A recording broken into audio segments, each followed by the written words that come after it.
Saya Sylvia Perlia Jumardis. Di sini saya akan memaparkan materi yang sudah dibuat oleh kelompok saya, yaitu kelompok 3, tentang money politik, yaitu korupsi. Korupsi adalah tindakan atau praktik yang tidak jujur dan ilegal yang dilakukan oleh seseorang atau kelompok orang dalam posisi kekuasaan atau pemerintahan untuk memperoleh keuntungan pribadi atau kelompok. Dengan memanfaatkan kewenangan, kekuasaan atau sumber daya negara yang seharusnya digunakan untuk kepentingan masyarakat seharusnya secara adil dan transparan. Korupsi dapat berupa penyuapan, penggelapan, nepotisme, gratifikasi, atau tindakan lainnya yang merugikan kepentingan publik dan mengancam integritas sistem pemerintahan dan hukum.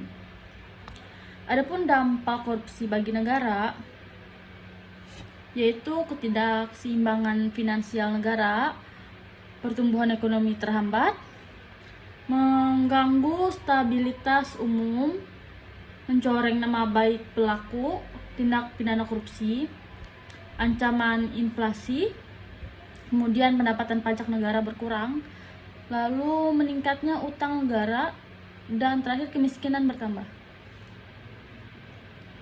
Jenis-jenis korupsi yaitu petty corruption. Petty corruption adalah korupsi skala kecil oleh pejabat publik yang berinteraksi dengan masyarakat.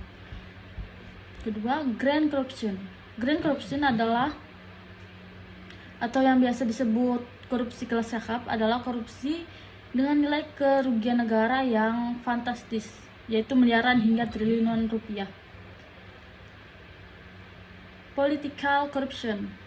Political corruption adalah korupsi politik terjadi ketika mengambil keputusan politik, menyalahgunakan wewenang dengan manipulasi kebijakan, prosedur, atau aturan demi keuntungan dirinya atau kelompok. Adapun penyebab terjadinya korupsi ialah sifat tamak dari manusia, kemudian gaya hidup, moral yang lemah, dorongan keluarga, aspek ekonomi, aspek politis, dan sikap masyarakat terhadap korupsi. Adapun upaya pemerintah dalam mengatasi korupsi ialah upaya preventif. Adalah usaha pencegahan korupsi yang diarahkan untuk meminimalisasi penyebab dan peluang seseorang melakukan tindak korupsi.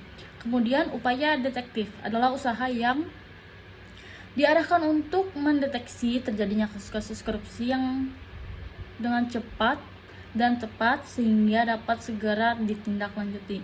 Kemudian upaya represif adalah usaha yang diarahkan agar setiap perbuatan korupsi yang telah diidentifikasi dapat diproses dengan cepat dan tepat sehingga para pelakunya dapat segera diberikan sanksi sesuai peraturan perundangan yang berlaku.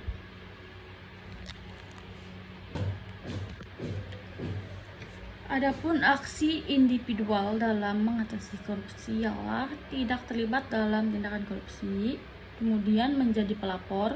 Jika kita mengetahui tindakan korupsi yang terjadi, sebaiknya kita melaporkan kepada pihak yang mengalahkan. Kemudian mendorong transparansi, mendorong instansi atau perusahaan untuk transparan dalam kegiatan atau transaksi yang dilakukan. Kemudian mendukung lembaga anti korupsi, lalu menumbuhkan kesadaran kita bisa melarang anak-anak dan masyarakat bahwa tindakan korupsi tidak tepat dan cenderung membahayakan negara serta menghambat kemajuan pembangunan. Contohnya seperti kasus korupsi Wali Kota Madiun.